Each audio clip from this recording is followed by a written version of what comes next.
सो है एवरीवन, स्वागत है आप सभी का फिर से एक बार एडवर्ब के लास्ट सीरीज में। इससे पहले हम लोगों ने एडवर्ब का 2 सीक्वेंस खत्म कर लिया है। अगर नहीं देखा है तो जाओ अभी जाके देखो कि क्या क्या रूल्स हो सकते हैं एडवर्ब को लेकर के। इसके जितने भी रूल्स हो सकते हैं सारे रूल्स को मैंने डिस्कस करा है, और अगर कुछ छूट भी जाता है तो हम लोग उसके क्वेश्चंस को कवर करते हैं। आइए, आज है लास्ट डे और आज इसके जितने भी रूल्स हो सकते हैं उसको खत्म करने की कोशिश हम लोग करते हैं। ठीक है, सो आई होप कि आपने अच्छे तरीके से उसका पेपर नोट्स जो होता है वो कर लिया होगा, ताकि इन फ्यूचर जब भी आप इसको पढ़ो कोई भी तकलीफ आपको ना।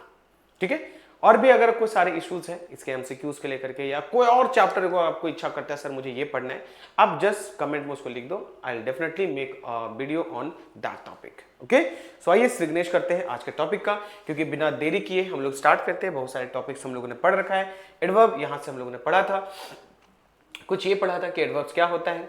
ठीक है, किसको किसको क्वालिफाई करते हैं, एल वाई वाले कौन से एडवर्ब होते हैं, कौन से एडजेक्टिव होते हैं, और अगर एल वाई एडजेक्टिव है फिर आप उसको एडवर्ब कैसे बनाओगे। तो अगर उसके साथ F U double L L Y लगा दूं तो वो आपका क्या कहलाएगा, आपका मीन्स एडजेक्टिव से एडवर्ब का चेंज करने का तरीका, F U double L Y. उसके बाद मैंने कुछ वर्ड्स दिए थे, वही मैंने यहाँ लिखा है। If we suffix fully adjective will function like an adverb. अगर किसी एडजेक्टिव के साथ फुल्ली लगा दो तो एडजेक्टिव बन जाता है एडवर्ब के जैसे। ठीक है, जैसे घोसली का मैनली का मैनफुली, घोसली का घोस्टफुली। अगर एल वाई लगा दोगे, एल वाई हटा करके F U double L L Y लगा दोगे तो ये आपका जो हो जाएगा वो सही क्या हो जाएगा, एडजेक्टिव बन जाएगा, एडवर्ब। फिर मैंने यहाँ पे कुछ सिंपल एग्जांपल्स आपको बताया था। ये सारी चीजें मैंने प्रीवियस के 2 वीडियो से बना रखे हैं। अगर नहीं देखा है तो जाओ, कंप्लीट वीडियो आपका वेट कर रहा है, जाके चेक करो। फिर यहाँ से मैंने रूल स्टार्ट किया था कि टू मच कहाँ लगता है, मच टू कहाँ लगता है। एक क्लासेस में एक लड़की ने मुझे पूछा सर टू मच और मच टू में, टू मच से कुछ ज़्यादा ही फैमिलियर लगता है, मतलब मच टू मज़ा ही नहीं आता यूज़ करने में। भाई हमारे मज़ा के लिए ग्रामर नहीं बना है कि नहीं। आपका जो आंसर होगा ये डिपेंड करता है कि आपके पास वर्ड्स कैसे हैं। अगर नाउन है तो फिर टू मच का यूज़ करो, और अगर एडजेक्टिव है तो मच टू का यूज़ करो। आपके पास जो ग्रामेटिकल एरर्स है वो इम्प्रूव हो जाएंगे। आप अपने सहूलियत के हिसाब से मत चलो, ग्रामर जो है हमारी सहूलियत के हिसाब से नहीं चलता है। कुछ एग्जाम्पल्स यहाँ पे रखे हैं, आप वापस से एक बार जरूर देखिएगा। ठीक है, इसकी पढ़ाई भी हो चुकी है। हम लोगों ने वेरी और मच के बारे में भी जरूर पढ़ा होगा। उसके बाद हम लोग ने इसको भी देखा था कि कौन कौन से क्वेश्चन में वेरी होता है, कौन कौन से क्वेश्चन में मच का यूज़ हम लोग करते हैं। ठीक है, वेरी और मच के बारे में कल के क्लासेस में हम लोगों ने डेप्थ एनालिसिस कर रखा था। ठीक है बाबू, आगे चलते हैं। आगे क्या पढ़ा था ये भी बताता हूँ मैं। फिर हम लोगों ने रादर पढ़ा था, फिर हम लोगों ने फेयरली पढ़ा था। रादर और फेयरली में फ़र्क ये है कि रादर का यूज़ हमेशा बैड क्वालिटीज़ में यूज़ करते हैं और फेयरली का यूज़ हमेशा गुड क्वालिटीज़ के साथ करते हैं।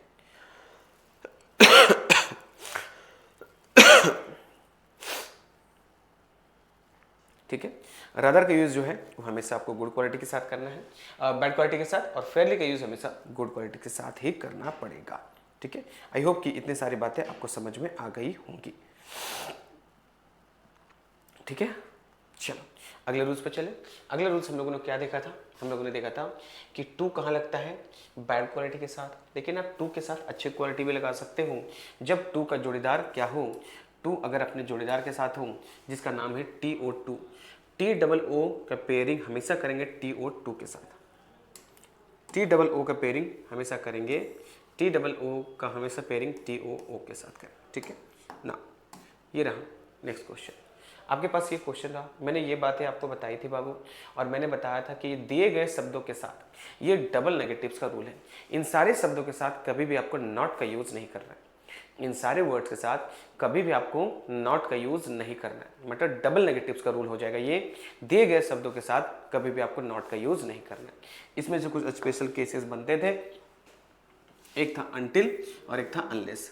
अनटिल और अनलेस के साथ नॉट भी नहीं लगाओगे, विल भी नहीं लगाओगे। लेस्ट के साथ वुड लगेगा और नॉट नहीं लगेगा। एक और वर्ड जो मैंने आपको बताना था जिसका नाम है बोथ। लास्ट वाले क्लास में मैंने बताया था बाबू कि बोथ के साथ नॉट नहीं लगेगा, लेकिन अगर बोथ के साथ नॉट दिया रहेगा तो इस पूरे सेंटेंस को चेंज कर दोगे नाइदर में। किस में चेंज कर दोगे बच्चे, नाइदर में चेंज कर दोगे, क्योंकि बोथ का मतलब भी दो होता है, दो नहीं, तो नाइदर का मतलब भी होता है दो में से नहीं। तो इसी वास्ते बोथ का आंसर जो होता है वो नाइदर में तब्दील हो जाता है। ठीक है, ये बातें भी मैंने आपको बताई थी प्रीवियस क्लास में।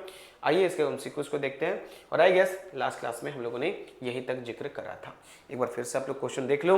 क्वेश्चंस मैंने लास्ट क्लास में इन सारे का आंसर एक्सप्लेन करके बता रखा है। आइए बताइए क्या सही आंसर हो सकता है। ठीक है, आप लोग भी एक बार देख लो पूरे अच्छे तरीके से।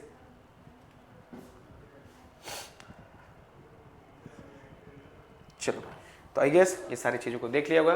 मैं भी एमसीक्यूज भी लेकर आऊँगा, कम से कम 100 के आसपास, 50 प्लस तो होगा ही होगा भाई। कम से कम 2 पार्ट में लेके आऊँगा, 30-30, 40-40।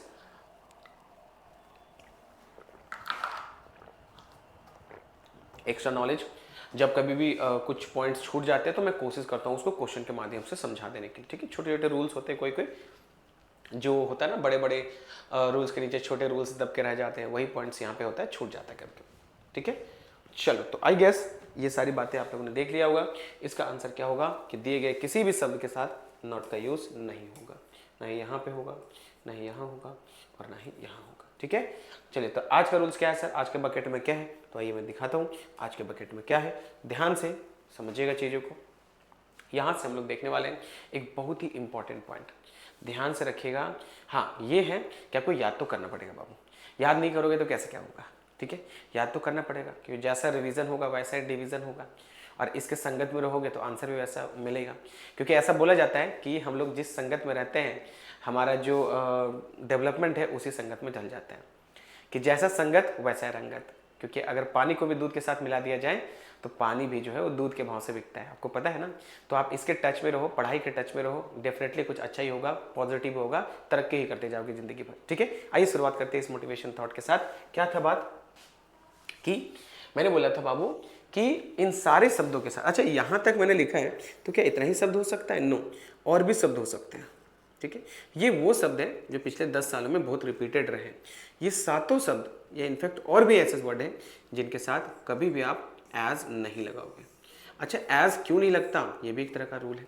तो आइए मैं पहले आपको ये एक्सप्लेन करता हूँ कि दिए गए शब्दों के साथ एज का यूज क्यों नहीं करते। ये आपको बहुत ही मीन्स थोड़ा सा सरप्राइज कर सकता है, क्योंकि हमारे टंग के सहूलियत के हिसाब से इसके साथ एज लगना ही चाहिए। और बार बार मैं बोलता हूँ कि हमारी सहूलियत के हिसाब से अगर ग्रामर ढलने लग जाए तो आई एम गोइंग टू खाइंग, आई एम गोइंग टू पीइंग भी सही हो जाता।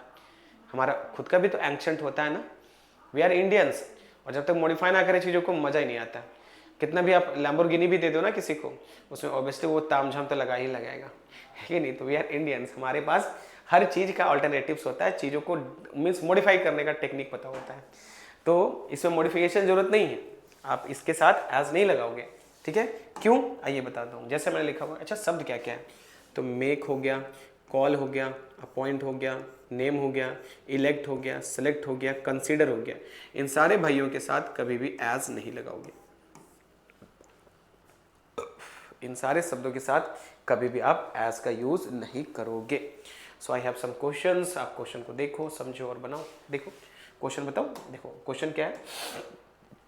The president selected him as the governor, कि आप सभी को पता है गवर्नर का चयन जो है वो राष्ट्रपति करते हैं, तो उसको उन्होंने president selected him as the क्या, गवर्नर।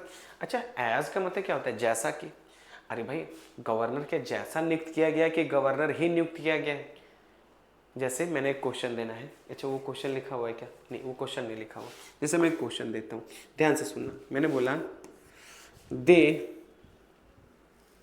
जैसे PM Narendra Modi, PM Narendra Modi is selected as the next, selected as the next PM. अच्छा, पीएम तो मैंने लिख रखा है ना, तो पीएम को मैं पहले यहाँ से हटा देता हूँ।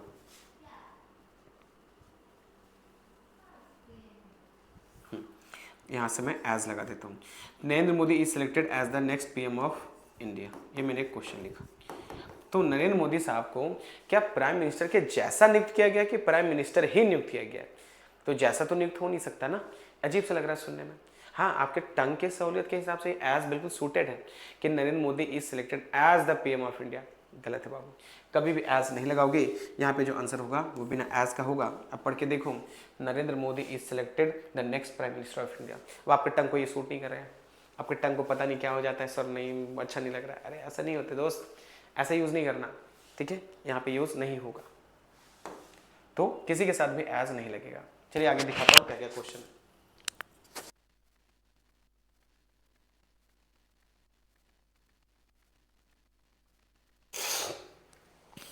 सॉरी, जो देखो छींक आ रखी है थोड़ी सी, देखो क्या है। तो the president selected him as the governor, तो देखो सिलेक्टेड के साथ एज नहीं लगना चाहिए, एज हटा दो। The state government appointed him officer in charge last month, कभी भी एज नहीं लगाओगे इन सारे शब्दों के साथ किसी भी सूरत पे, आपके टंग को सूट करे या सेंटेंस में ही ओड बन जाए, चाहे वो मैंडेटरी हो चाहे मैंडेटरी ना हो, एज का यूज नहीं होगा दिए गए शब्दों के साथ। मतलब ये जो शब्द आपको दिखाई दे रहे हैं दिए गए शब्दों के साथ कभी भी आपको एज का यूज नहीं करना चाहिए, क्योंकि जो बनते हैं वो मीन्स रियली में वही होते हैं, उसके जैसा नहीं बनता है कोई। They are named him as ना, ये क्वेश्चन तो PYQ है। A man of 50 can not be called young, a man of 50 can not be called, अरे भाई यहाँ तो छूट गया, यहाँ पे एज यंग होना चाहिए, तो यहाँ पे एज नहीं होता, लेकिन फिलहाल एज तो है नहीं, तो सेंटेंस में क्या हो जाएगा, नो एरर हो जाएगा, ठीक है, नो एरर है सेंटेंस में। अ मैन ऑफ 50, 50 साल का आदमी को यंग बोलोगे क्या, अ man of 50 can not be called young, ये यंग नहीं हो सकता, ठीक है। चलो, तो ये मेरे ख्याल से आप सभी को समझ में आ गया होगा बाबू कि दिए गए शब्दों के साथ कभी भी एज का यूज नहीं करेंगे, बिकॉज वो जैसा नियुक्त नहीं होता वही नियुक्त होता है, ठीक है। चलो तो काम करते हैं, अगले रूल्स पे चलते हैं। आई होप कि ये सारी बातें आपको समझ में आ रही होंगी।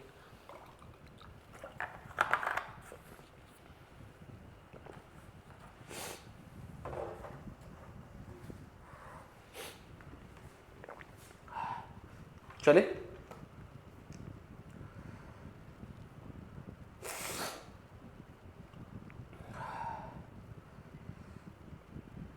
जी सर। चलिए तो एक काम करते हैं, चलते हैं अगले रूल्स पे।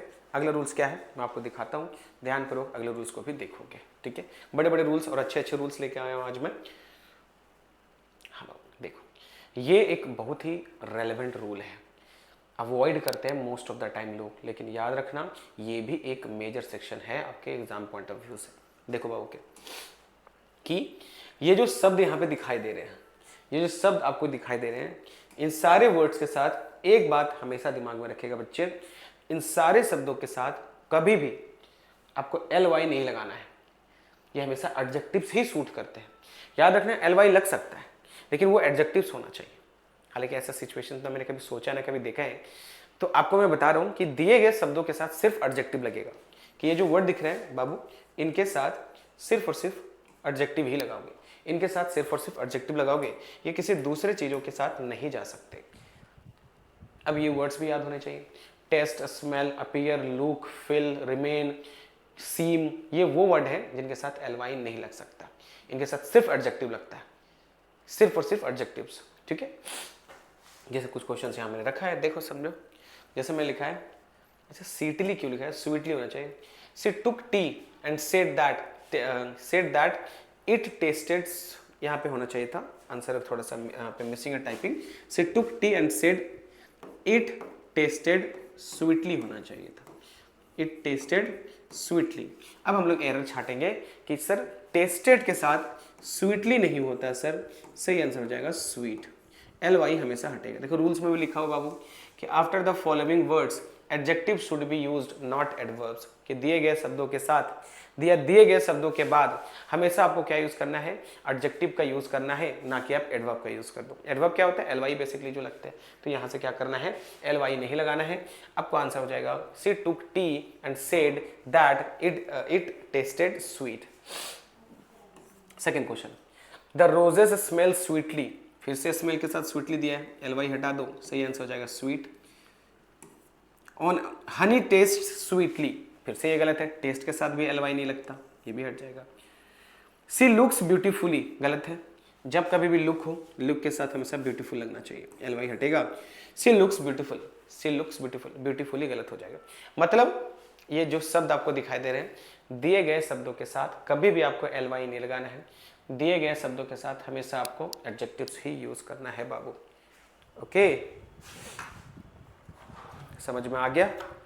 चलो एक सेकंड में हट गया हूं, देख लो आप लोग। आई होप ये सारी बातें आप अच्छे से कर रहे होगे।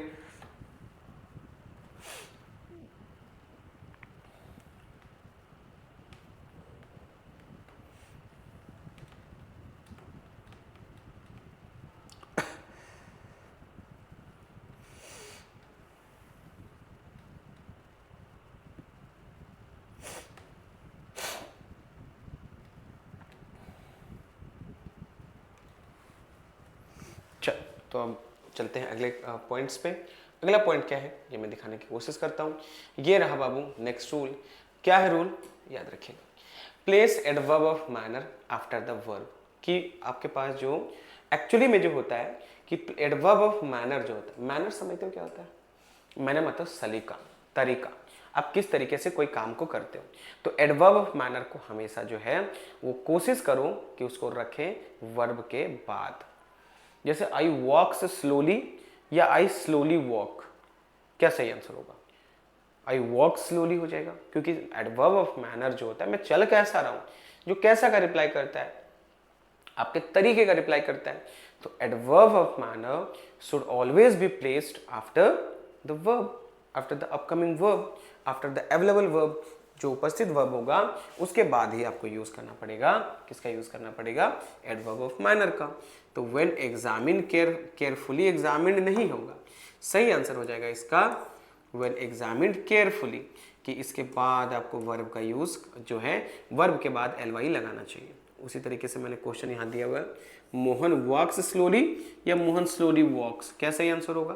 तो एडवर्ब ऑफ मैनर जो है वो वर्ब के बाद लगता है, तो सही आंसर हो जाएगा मोहन वॉक स्लोली। यहाँ पे क्वेश्चन का आंसर हो जाएगा when examined carefully. When carefully examined गलत है, when examined carefully this is the real answer. बात समझ में आया? और अगर समझ में आ गया तो एक बार मैं हट जाता हूँ, जस्ट सी कि यहाँ पे क्या क्या लिखा हुआ है।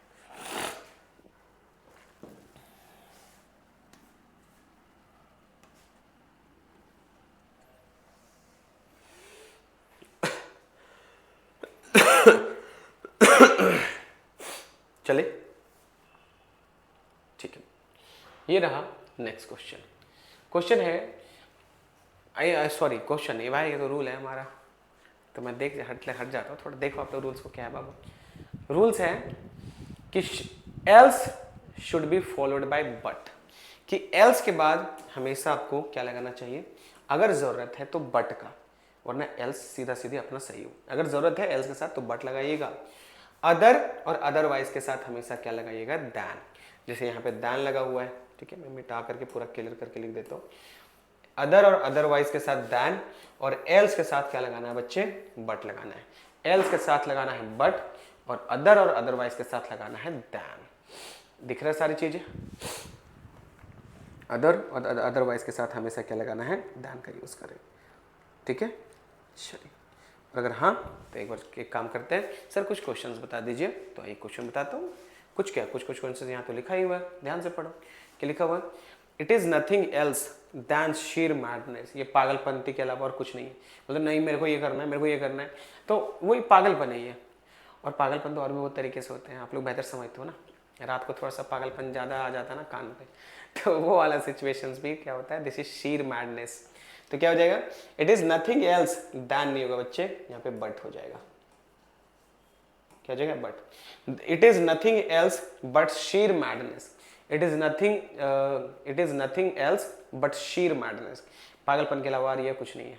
आप लोग भी पागलपन करते होगे, पागलपंती अकेले भी करते होगे, साथ में भी करते होगे, बहुत तरीका है पागलपंती करने का। आप लोग कैसे करते हो? कमेंट में बताओ कैसे करते हो। तो यहाँ पे देखो क्या है, other otherwise, she had no other alternatives but stay here. Other alternatives, तो यहाँ पे बट नहीं होगा, यहाँ पे देन हो जाएगा बाबू। क्या हो जाएगा बच्चे? देन हो जाएगा। उसी तरीके से she had no other alternatives than stay here.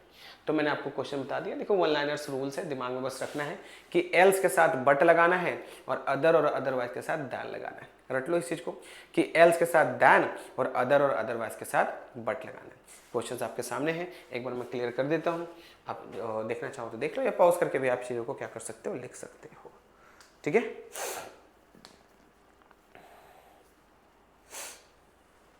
चले, चलते हैं अगले पॉइंट्स पे।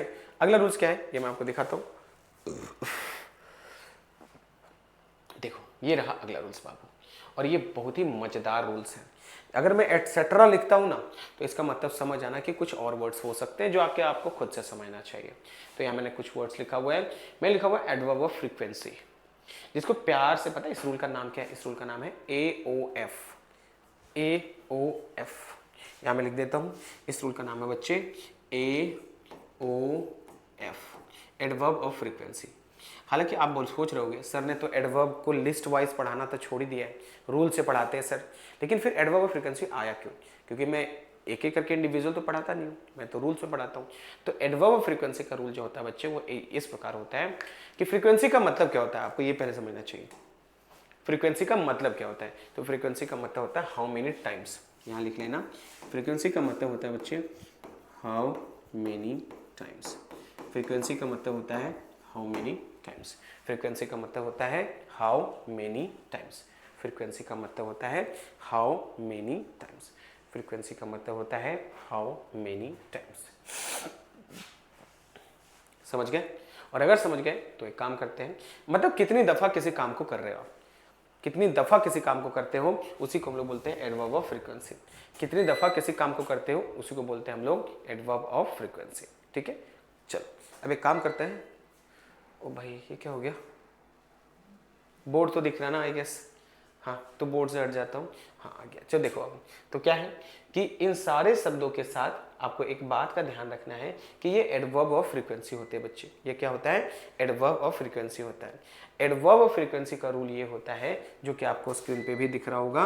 आप लोग अवॉइड करना लाइट को बाबू, पता नहीं ये पावर कट क्यों हो रहा है ऑफिस में ही यहाँ पे।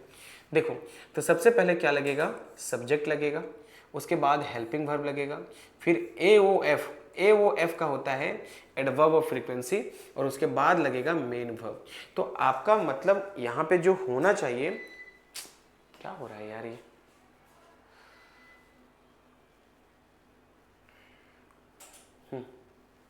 तो एडवर्ब ऑफ फ्रीक्वेंसी जो है बाबू, एडवर्ब ऑफ फ्रीक्वेंसी हमेशा इस बात को याद रखिएगा, एडवर्ब ऑफ फ्रीक्वेंसी हमेशा मेन वर्ब के पहले और हेल्पिंग वर्ब के बाद, मेन वर्ब के पहले और हेल्पिंग वर्ब के बाद लगेगा।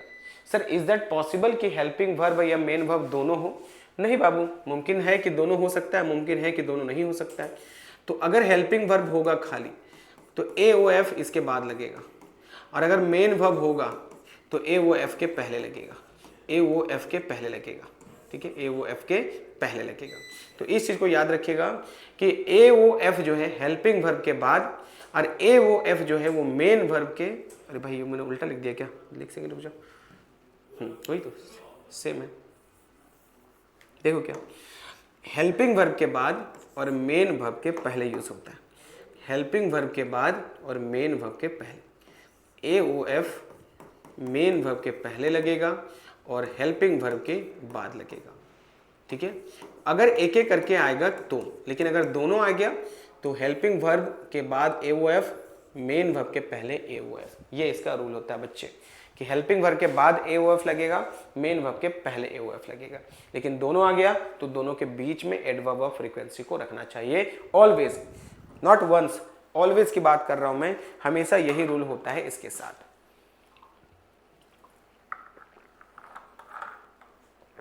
ठीक है, तो मैं क्या करता हूं, कुछ क्वेश्चन दिखा देता हूं तो थोड़ा ज्यादा बेहतर फील करोगे। ठीक है, देखो बाबू क्या है, I met Shivangi often near the cafe shop. ये स्पेस जो मैंने छोड़ा है ना, इधर को आपको आपका आंसर लिखना है। ठीक है, इधर ना अपना अपना आंसर लिखना है। तो I met Shivangi often, often का मतलब होता है कभी कभार। तो ऑफन एक क्या होता है, फ्रीक्वेंसी दिखाने वाला वर्ड है, और फ्रीक्वेंसी जो होता है वो मेन वर्ब के पहले लगना चाहिए। अगर आप चाहो तो घर पे जा करके इस लिस्ट को और एक्सटेंड कर सकते हो। आप घर पे जाओ, एडवर्ब फ्रीक्वेंसी का पूरा लिस्ट लिख डालो। तो I met Shivangi often near the cafe shop, तो सही आंसर हो जाएगा आई मेट शिवांगी जो है, सॉरी ऑफन को पहले ले आओ, I often met Shivangi, I often meet Shivangi, this is the real answer. I often meet Shivangi, this is the real answer. I often meet Shivangi, this is the right answer. ठीक है, I met Shivangi often near the cafe shop, तो जो answer हो जाएगा यहाँ पे I often meet Shivangi, क्योंकि often एक फ्रीक्वेंसी है, फ्रीक्वेंसी के पहले ही जो है वो आप मेन वर्ब के पहले आप फ्रीक्वेंसी को रख सकते हो। ठीक है, एक और क्वेश्चन है बाबू, द स्टूडेंट्स केम रेयरली, गलत है बाबू, क्या हो जाएगा, द स्टूडेंट्स रेयरली को पहले ले आओ, द स्टूडेंट्स रेयरली क्या हो जाएगा, केम, द स्टूडेंट्स रेयरली केम हो जाएगा, द स्टूडेंट्स रेयरली केम हो जाएगा। लास्ट क्वेश्चन है, दिस वोन हार्ड, ये क्या होता है, तो एडवर्ब और जो होता है हार्ड मतलब होता है बड़े मुश्किल से, तो यहाँ पे क्या हो जाएगा, hard, this hard won liberty, this hard won liberty, इस चीज को याद रखना। एडवर्ब फ्रीक्वेंसी हमेशा मेन वर्ब के पहले और हेल्पिंग वर्ब के बाद लगना चाहिए। तो ये मेरे पास कुछ डेमोन्स्ट्रेशन थे, एक बार आप इसको पूरा लुक अप ऑन करो, फिर हम लोग चलते हैं आज के अगले रूल्स पे। बहुत ज़्यादा रूल्स बचा नहीं है, ठीक है, बड़े बड़े रूल्स आज के दिन में ही बचे हुए थे, मैं मिटा देता हूँ। चलो अगले क्वेश्चन पे चलते हैं। हाँ, ये है हमारा अंतिम रूल, लेकिन ऐसा बोला जाता है कि एक चैप्टर में कोई एक ऐसा रूल होता है जो वाकई में डिसाइड करता है कि इस चैप्टर में क्या हो सकता है। तो ध्यान से सुनिएगा बाबू, ये क्या हो सकता है, इसका नाम है law of inversion. Whenever a sentence, मैं थोड़ा साइड हो जाता हूँ यार, क्यों ये प्रॉब्लम हो रहा है यार, बार बार ये पावर कट हो रहा है यहाँ पे। अब चूंकि क्लास इतना हो चुका है, मैं क्लास कैंसिल करने के मूड में नहीं हूँ। जो ध्यान से सुनो, चीज़ें दिख रही है सब सही से, इधर ये साइड वाला देखना आप लोग, ठीक है, ये जो आपको दिख रहा है इधर अच्छे से देखो, ये वाला पॉइंट्स को जो ऊपर तो थोड़ा स्काई ब्लू करके दिया हुआ उसको देखना। तो ध्यान से मैं आपको समझाता हूँ, याद रखना बाबू। आखिर इन्वर्जन होता क्या है, इन्वर्जन ना एक नया तरीका है सेंटेंस को बोलने का। सेंटेंस को जब पलट करके बोला जाए, पलट इन द सेंस कि आप सेंटेंस को नए अंदाज में, एक नए आयाम में बोलने की कोशिश कर रहे हो। तो ध्यान से सुनना, आखिर ये लॉ ऑफ इन्वर्जन लगता कहाँ है। ये कोई मीन्स इन्वर्जन का रूल जो आप लोग पढ़ते थे मैथ में, उल्टा पलटा कर देना, तो कुछ उसी तरीके से, लेकिन इसमें सेंटेंस को एक नए अंदाज से बोलना ही इन्वर्जन कहलाता है। तो मेरे बातों को ध्यान से सुना। When a sentence starts with an adverb, When a sentence starts with an adverb, we should apply law of inversion. अगर कोई वाक्य की शुरुआत एक एडवर्ब से होती है तो हम लोग को लॉ ऑफ इन्वर्जन अप्लाई करना चाहिए। आखिर लॉ ऑफ इन्वर्जन में स्ट्रक्चर क्या होता है, ये भी एक तरह का बहुत अच्छा क्वेश्चन है। तो बाबू, जब कभी भी एक सेंटेंस एडवर्ब से शुरू होता है तो उसका जो फॉर्मूला हो जाना चाहिए वो कुछ इस तरीके से होना चाहिए कि सबसे पहले आपको एडवर्ब लगाना पड़ेगा, उसके बाद एडवर्ब के बाद आपको हेल्पिंग वर्ब रखना चाहिए, देन आपको सब्जेक्ट रखना पड़ेगा, देन आपको मेन वर्ब रखने की जरूरत है। लाइक यहाँ पे कुछ क्वेश्चंस जैसे मैंने रखे हुए हैं, अच्छा सर ये जो क्वेश्चंस यहाँ पे रखे हुए हैं, क्या मुझे करना ही पड़ेगा वहां काम? देखो, वहां पर सेंटेंस बिगाड़ के देगा, आपको सुधारने की जरूरत पड़ेगी। हालांकि मैंने यहाँ पे बिगाड़ा नहीं है, बस मैंने सिखाया है, ध्यान से सीखना। आखिर इन्वर्जन होता कहाँ पे, दोनों सही है, जो ऊपर में सेंटेंस होगा वो भी सही है, नीचे जो है वो भी सही है। I rarely goes anywhere when it rains, I rarely goes anywhere, sorry he है, he rarely goes anywhere when it rains. तो देखो बिल्कुल सही है, रेयरली क्या था, एक एडवर्ब ऑफ फ्रीक्वेंसी थी, कभी कभार मैं जाता हूं बाहर जब बारिश होती तो मेन वर्ब के पहले लगा हुआ है, अभी ना पढ़ते हैं एडवर्ब ऑफ फ्रीक्वेंसी को, तो ये क्या हो जाएगा, मेन वर्ब के पहले लगेगा। लेकिन इसका अगर मैं इन्वर्जन बोलूं कि बाबू इसका इन्वर्जन करके दिखाओ, तो आपको जबरदस्ती बोल रहा हूं ना, इसका इन्वर्जन करके दिखाऊं। हालांकि एग्जाम में क्वेश्चन ऐसे नहीं आएंगे, वो तो अगले स्लाइड में बताऊंगा मैं, लेकिन अगर ये क्वेश्चन को मैं बोलूं इन्वर्जन करके दिखाऊं तो कैसे बताओगे, देखो कैसे बनेगा। तो इसका जो इन्वर्जन बनेगा बाबू वो इस प्रकार से बनेगा कि हमेशा याद रखना कि सेंटेंस एडवर्ब से शुरू होना चाहिए। तो रेयरली को बाहर कर दूंगा, रेयरली हो जाएगा। अब लोग सोच रहे होंगे सर यहाँ डज क्यों आया, तो आप लोग इस पे फोकस ना करके पहले देखो कि आखिर ये फॉर्मूला के अकॉर्डिंग है कि नहीं। डू डज डिड का फॉर्मूला मैं आगे बताऊंगा। तो ये क्या हो गया, रेयरली को आपने क्या कर दिया, बाहर कर दिया। तो रेयरली के बाद जब भी सेंटेंस, आप सभी को पता है यहाँ फॉर्मूला ये लिखा हुआ है, ये फॉर्मूला है कि पहले एडवर्ब आएगा फिर हेल्पिंग वर्ब आएगा। तो पहले एडवर्ब आ गया, यहाँ पे एडवर्ब आ गया, फिर हेल्पिंग वर्ब यहाँ पे डज हो गया। अच्छा सर ऊपर के क्वेश्चन में हेल्पिंग वर्ब तो था ही नहीं, फिर हेल्पिंग वर्ब आया कहाँ से, तो ये भी एक क्वेश्चन है जो कि आगे बताऊंगा। तो रेयरली के बाद, क्योंकि हेल्पिंग वर्ब आपको लगाना ही पड़ेगा अगर एडवर्ब से शुरू कर रहे हो तो। लेकिन एक क्वेश्चन और आ रहा होगा, सर एडवर्ब अगर मान लीजिए हेल्पिंग वर्ब बाहर आ जाता है तो क्या ये इंटरोगेटिव्स कहलाएगा? Answer is no. रेयरली हटा दो फिर ये इंटरोगेटिव्स हो जाएगा। रेयरली रहने से सेंटेंस अभी भी असर्टिव है। तो rarely does he go anywhere when it rains, ये सही आंसर हो जाएगा। अच्छा सर करना जरूरी है क्या? कोई जरूरी नहीं, बट मैं आपको बता रहा हूँ खाली। अच्छा डज वाला मामला थोड़ा बता देना सर, तो मैं आगे बताऊंगा, लोड ना लो। एक और क्वेश्चन यहाँ पे देखो, I hardly find something in her character, मैं उसके कैरेक्टर में ऐसा कुछ नहीं पा रहा हूँ। तो यहाँ पे क्या होगा, मैंने बोला इन्वर्जन में बनाओ, हालांकि ये क्वेश्चन बिल्कुल सही है, लेकिन फिर भी मैं बोल रहा हूँ इन्वर्जन पे बनाओ। तो हार्डली को बाहर करोगे, हार्डली हो गया बाहर, ये रहा हार्डली। उसके बाद मुझे क्या चाहिए था, एक हेल्पिंग वर्ब। अब सर ऊपर तो डू है नहीं, लेकिन डू आ कहाँ से रहा है, वहाँ डज आ गया, यहाँ डू आ गया। तो मैं अभी बताऊंगा, टेंशन ना लो। Hardly do I find anything, hardly do I find anything in her character, ये सही आंसर हो जाएगा इन्वर्जन में, ऊपर भी सही नीचे भी सही। तो यहां तक सिर्फ आपको ये बताना था कि इन्वर्जन आखिर होता क्या है और इन्वर्जन का स्ट्रक्चर क्या होता है।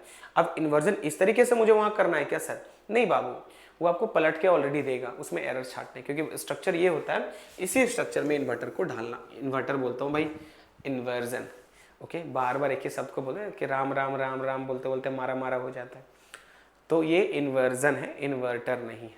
कि किचन किचन बोलो तो चिकन चिकन सुनाई देता है कि नहीं? आ जाओ देखो क्या हो जाएगा यहाँ पे सही आंसर।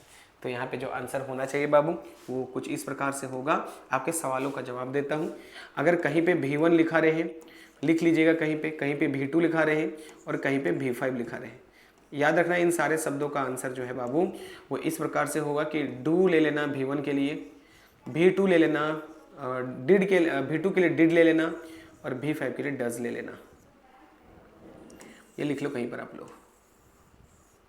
लेकिन एक बात और याद रखना कि चाहे डू हो, चाहे डज हो, चाहे डिड हो, इन तीनों का एक रूल है बच्चे। रूल क्या है बाबू? कि इन तीनों के बाद सिर्फ और सिर्फ V1 लगाना। इन तीनों के बाद हमेशा V1 लगाना। आखिर ऐसा क्यों? तो जब मैं टेंस पढ़ाऊंगा ये मैं आपको बताऊंगा कि इन तीनों के बाद V1 लगाना है। एक बहुत डीप नॉलेज है इनके साथ। डू डज डिड के साथ V1 लगता है, डू डज डिड के साथ हमेशा V1 लगता है, और ये तीनों का हेल्पिंग वर्ब का नाम है। V1 जो है वो डू है, V2 है वो डिड है, V5 है वो डज है। चलो मैं हट जाता हूँ एक बार स्क्रीन से, एक बार फॉर्मूला देख लो। अब हम लोग चलेंगे क्वेश्चंस पे।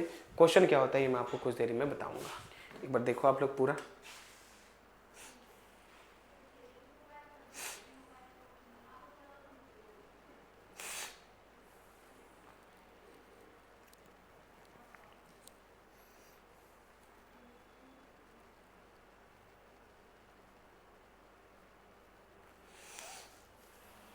चलो आई गेस कि ये सारी बातें आप लोगों ने देख ली होंगी। अब हम लोग का टाइम है क्वेश्चंस करने का। मैं ढेर सारा क्वेश्चन कराऊंगा, लोड ना लो भाई। आज तो सिर्फ अभी चैप्टर पढ़ा रहा हूँ ना, अभी MCQ लेके आऊँगा। इसमें 5 क्वेश्चंस हैं, इन पाँचों क्वेश्चंस को आप एक बार देखो अच्छे से, स्क्रीनशॉट ले लो या फिर पॉज कर लो और आप इसको खुद से अटेम्प्ट करो पहले, ठीक है।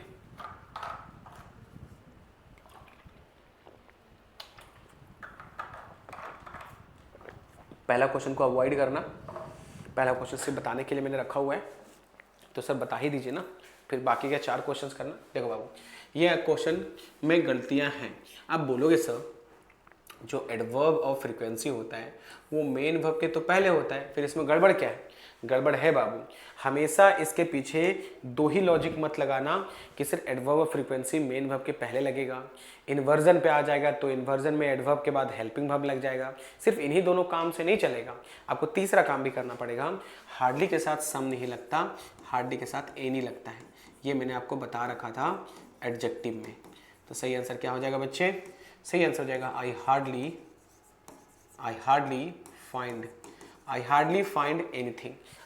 Find anything. लेकिन सब अब तो समझ में आ गया कि सम के जगह पर एनी हो जाएगा। एक काम कीजिए, अब तो ये सही हो गया, अगर मैं एनी कर दूं तो ये सही हो गया। इसका ना इन्वर्जन करके बताइए, इनका ना इन्वर्जन बताता हूं। आई हार्डली का देखो इन्वर्जन क्या होगा बच्चे, ध्यान से सुनना। हार्डली बाहर हो जाएगा, अब हेल्पिंग वर्ब तो कुछ दिख नहीं रहा है। यहाँ पे फाइंड कौन सा वर्ब है? V1 के लिए क्या बाहर करते हैं? डू को। V1 के लिए क्या बाहर करते हैं? डू को। तो hardly do I find anything, ये सही आंसर, एनीथिंग, ठीक है। अब हम लोग का मेन मकसद यहां से शुरू होगा बाबू। मेन मकसद यहां से शुरू है क्योंकि देखो सेंटेंस किससे स्टार्ट है? सो से, और सो क्विकली एक एडवर्ब होता है। सो क्विकली एक एडवर्ब होता है, सो बेसिकली एडवर्ब ही है, और अगर सो एडवर्ब है और सेंटेंस एडवर्ब से शुरू हो रहा है तो we should apply what, we should apply law of inversion. तो लॉ ऑफ इन्वर्जन का फॉर्मूला क्या हो जाएगा बाबू, यहाँ मैं वापस लिख देता हूँ। सर सो क्विकली के बाद मुझे एक क्या चाहिए, हेल्पिंग वर्ब चाहिए, तो हो जाएगा सो क्विकली। शिवांगी के बाद देखो क्या लिखा हुआ, रैन, रैन क्या है, V2, V2 के लिए क्या बाहर करेंगे, डिड को, सो क्विकली डिड शिवांगी। अब आप सभी को पता है V2 नहीं रहेगा, V1 हो जाएगा, क्योंकि डू डज डिड के बाद V1 लगाते हैं, रन दैट। अब जो भी दिया है उसको एज इट इज कॉपी कर दो, ठीक है। एक और क्वेश्चन है, rarely I find something in the movie that is worth remembering. तो भाई ये तो बहुत ही आसान सा क्वेश्चन है। रेयरली जो है उसके बाद हेल्पिंग वर्ब चाहिए था, तो सर रेयरली से स्टार्ट कर दीजिए। आई फाइंड V1 है तो डू को बाहर कर दो, रेयरली डू आई फाइंड, ऊपर वाला ही क्वेश्चन था, एनीथिंग, एनीथिंग, ठीक है, ये मेरा सही आंसर हो जाएगा। आई गेस इतना सा बात आपको समझ में आ गया होगा। दो क्वेश्चंस और हैं, सेल्डम भी एडवर्ब होता है और अगर एडवर्ब से शुरू हो, अब यहाँ पे डू डज डिड लगाने मत निकल जाना। देखो यहाँ पे क्या लगा हुआ है, यहाँ पे हैड रखा हुआ है, हैड मतलब ऑलरेडी हेल्पिंग वर्ब है, लेकिन यहाँ पे देखो देखो देखो, नहीं नहीं नहीं, हेल्पिंग वर्ब नहीं बाबू, क्योंकि अगर हेल्पिंग वर्ब तब होता, हेल्पिंग वर्ब तब होता जब इसके बाद मेन वर्ब होता, मेन वर्ब तो है नहीं, तो हैड मेरा कौन सा वर्ब होता है, V2 होता है, तो क्या हो जाएगा, सेल्डम डिड दे हैव। अब ये हैव क्यों हुआ, क्योंकि डू डज डिड के बाद V1 यूज करते हैं, डू डज डिड के बाद V1 यूज करते हैं, तो हैड का V1 क्या होता है, have, had, had, having, has, ये इसका 5 फॉर्म होता है, had, had, sorry, have, had, having, has, ये इसका 5 फॉर्म होता है। तो सेल्डम डिड दे हैव, ये सही आंसर हो जाएगा, ठीक है। चलो आ जाओ, लास्ट क्वेश्चन देखते हैं। नो सूनर भी क्या होता है बच्चे, नो सूनर भी एडवर्ब, अगर एडवर्ब से सेंटेंस शुरू हो रहा है तो क्या हो जाएगा, नो सूनर, उसके बाद क्या करो, द मिनिस्टर हैड, देखो यहाँ पे हैड हेल्पिंग वर्ब है, क्योंकि हैड के साथ क्या दिया हुआ है, V3 दिया हुआ है, हैड हर्ड है, no sooner the minister had heard, तो ये बिल्कुल सभी को पता होगा, हैड यहाँ पे हेल्पिंग वर्ब है, नो सूनर को बाद यहाँ पे हैड दे दूँ, उसके बाद क्या हो जाएगा, द मिनिस्टर,